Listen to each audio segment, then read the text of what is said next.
꽃마중 나온 할머니 올라세요. Un segundito. Un segundito. 혜미야, 할머니 잘 보고 있어야 한다. 엄마는 볼일을 보러 나가면서 단단히 일렀습니다. 알았어요. 혜미는 마땅치 않은 퉁명스런 대답을 했습니다. 할머니는 지난 겨울에 갑자기 쓰러진 뒤 말이나 행동이 모두 어린아이처럼 변해버렸습니다. 이런 할머니를 보살피는 건 정말 귀찮은 일이었습니다. 할머니는 걸핏하면 온 집안을 엉망진창으로 어질러 놓았습니다. Qué lindo, ¿verdad? 밥을 먹을 때도 여기저기 밥풀을 묻히고 반찬이며 물을 자꾸만 흘려서 밥상이 지저분해졌습니다. 말을 할 때도 어린아이처럼 웅얼웅얼해서 도무지 무슨 말인지 알아들을 수 없었습니다. 더군다나 요즘 날이 따뜻해지자 할머니는 자꾸 밖으로 나가려고만 했습니다. 이럴 때 누군가는 꼭 할머니 곁에 있어야 하기 때문에 식구들이 여간 힘든 게 아니었습니다. 혜미는 그런 할머니와 단둘이 집에 있는 게 아무래도 내키지 않았습니다. 그런데 오늘은 어쩐 일로 할머니 방이 조용했습니다. 혜미는 깨금 발로 살금살금 할머니 방으로 갔습니다. 할머니는 고온히 낮잠을 자고 있었습니다. 휴, 다행이다. 혜미는 컴퓨터가 있는 공부방으로 갔습니다. 한창 컴퓨터 게임을 하고 있을 때였습니다. 갑자기 할머니 방에서 부스럭거리는 소리가 들렸습니다. 벌써 일어나셨나? 혜미는 고개를 갸우뚱하며 할머니 방으로 조심조심 갔습니다. 할머니가 제발 아무 일도 저지르지 않았기를 바라면서 말입니다. 하지만 방문을 여는 순간 혜미는 깜짝 놀랐습니다. 아니, 이럴 수가. 어느 틈엔가 잠에서 깬 할머니가 혜미의 책가방에 공책을 꺼내 마구 낙서를 하고 있었습니다. 할머니, 몰라. 내 공책에다 낙서하면 어떡해. 혜미는 할머니를 밀치며 소리를 버럭 질렀습니다. 그리고 할머니 손에서 공책을 휙 낚아챘습니다. 나 공부했어. 공부 참 재미있어. 할머니는 어린아이처럼 웃으며 말했습니다. 혜미는 너무너무 화가 났습니다. 미워. 바보 할머니. 할머니 정말 싫어. 어디로 없어졌으면 좋겠어. 혜미는 발을 동동 구르며 생각나는 대로 버벅버벅 버럭버럭 소리를 질렀습니다. 생각할수록 속이 상했습니다. 우리 할머니 아니야. 늘 깔끔하고 곱던 진짜 할머니는 어디론가 사라지고 이상한 가짜 할머니가 그 자리에 대신 앉아 있는 것 같았습니다. 할머니가 쓰러진 뒤 집안 분위기도 확 달라졌습니다. 예전과 달리 무겁게 가라앉은 데다 가족들의 웃음소리도 사라졌습니다. 엄마는 날마다 할머니를 보살피느라 지칠 대로 지쳐 있었습니다. 회사 일을 마치고 온 아빠도 웃는 일이 거의 없었습니다. 그건 혜미도 마찬가지였습니다. 할머니가 툭하면 책을 푹푹 찢어놓거나 공책에 낙서를 해서 혜미는 날마다 화가 났습니다. 지난번에는 집에 놀러온 같은 반 친구 보영이에게 이상한 소리도 했습니다. 순이야, 어서와. 우리 각시놀이 하자. 어머, 혜미야, 너희 할머니 이상해. 왜 그러시니? 보영이는 어리둥절한 얼굴로 혜미에게 물었습니다. 혜미는 그날 이후 친구들을 집으로 데리고 올 수가 없었습니다. 저런 할머니 없었으면 좋겠어. 혜미는 화도 나고 속도 상했습니다. 혜미는 책가방을 챙겨 공부방으로 갔습니다. 그런 다음 입을 쑥 내민 채 할머니가 공책에 해놓은 낙서를 지우개로 박박 지웠습니다. 한참을 지우고 나서야 낙서를 말끔히 없앨 수 있었습니다. 혜미야, 엄마 왔다! 외쳤던 엄마가 집에 돌아왔습니다. 왜 현관문을 열어놓았니? 할머니는 방에 계시지? 엄마는 현관문이 열려있는 게 이상했는지 놀란 눈으로 할머니 방을 가리키며 물었습니다. 몰라. 할머니 미워. 또 내 공책에다 낙서를 왕창 해넣었단 말이에요. 혜미는 엄마에게 어리광을 부리며 할머니가 한 일을 일러 바쳤습니다. 하지만 엄마는 혜미 말에는 대꾸도 않고 불이 나게 할머니 방문을 열어보았습니다. 아니, 할머니가 안 계시잖아. 어디 가셨니? 응? 조금 전까지 방에 계셨는데? 혜미도 깜짝 놀라 할머니 방을 들여다 보았지만 방에는 아무도 없었습니다.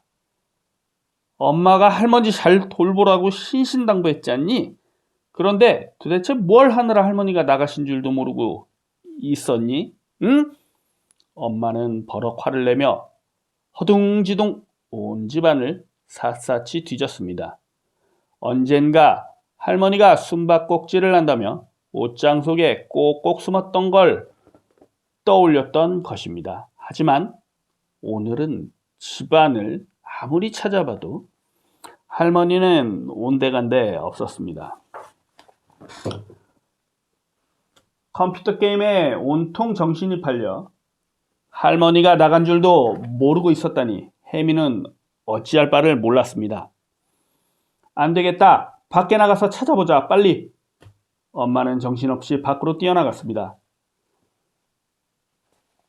혜미도 겁먹은 표정으로 엄마를 따라 나섰습니다.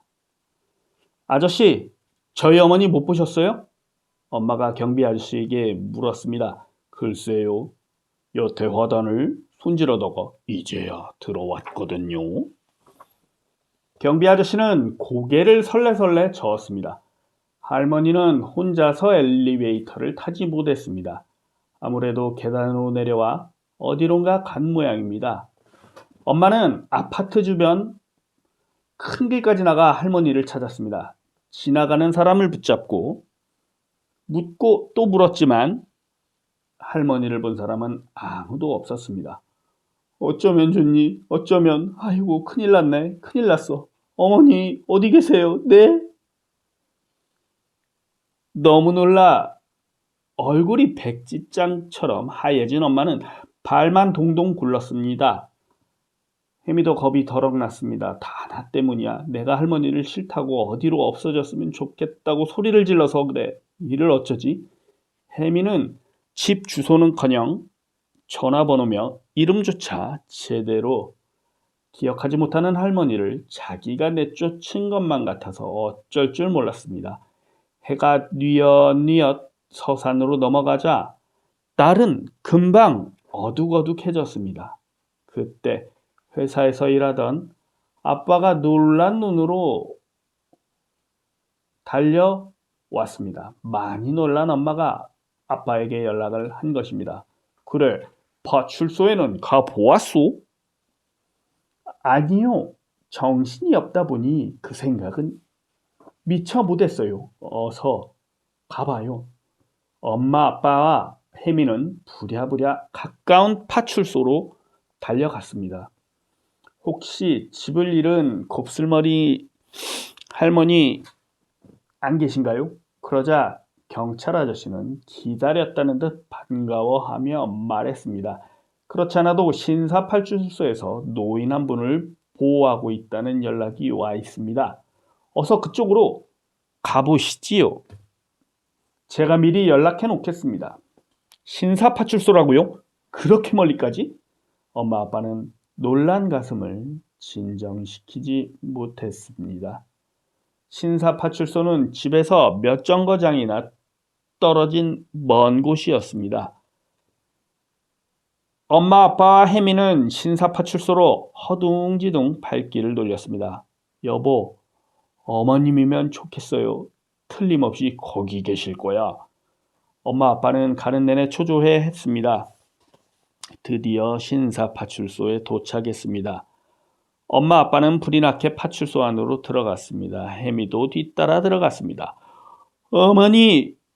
할머니는 파출소 의자에 앉아 모자에 담긴 진달래꽃을 만지작거리며 아기처럼 해죽해죽 웃고 있었습니다. 아이고, 이제야 보호자가 나타나셨군요. 어느 분이 저 뒷산에서 길을 잃고 계신 할머니를 이리로 모셔왔답니다. 저희는 혹시나 보호자가 일부러 두고 간 게 아닌가 걱정했습니다. 이런 봄철이면 몸이 불편한 노인들을 놀이공원이다, 산에다 버리고 가는 사람들이 있거든요. 그러면 저희도 어쩔 수 없이 어른들을 보호소로 보낼 수밖에 없답니다. 경찰관 아저씨는 할머니를 찾으러 온 우리를 반기며 말했습니다. 할머니를 일부러 버린 줄 알고 걱정했던 모양입니다. 네, 보호소라고요? 혜미는 할머니가 그런 곳으로 갈 뻔했다는 생각에 눈물이 핑 돌았습니다. 할머니! 혜미는 달려가 할머니를 꼭 껴안았습니다. 순이야, 이것 봐. 나 꽃 많이 따왔어. 우리 집에 가서 꽃전 부쳐 먹자. 응? 할머니는 또 어린 시절 소꿉 친구의 이름을 부르며 천진난만하게 말했습니다. 혜미야, 할머니가 고향 생각이 나서 꽃마중을 나오신 모양이다. 그래서 뒷산에 가서 진달래꽃을 저렇게 많이 따오신 거야.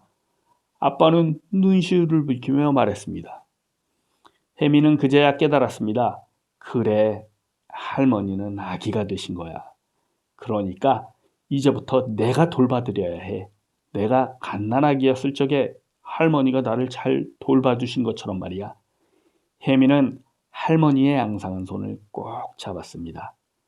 할머니, 죄송해요. 다시는 할머니 가슴 아프게 하지 않을 거예요. 할머니는 진달래꽃이 가득 뜬 모자를 가슴에 꼭 품고 아빠를 따라 나섰습니다. 집에 온 엄마는 할머니를 위해 서둘러 진달래꽃전을 부치기 시작했습니다. 할머니도 엄마 옆에 다소곳이 앉았습니다. 엄마가 찹쌀 반죽을 동그랗게 펴서 지진판에 올려놓으면 할머니는 그 위에다 고운 진달래꽃잎을 한 장 한 장 예쁘게 얹었습니다. 어느새 할머니의 두 뺨은 마치 10서너 살 수줍은 소녀처럼 발그레 물들었습니다.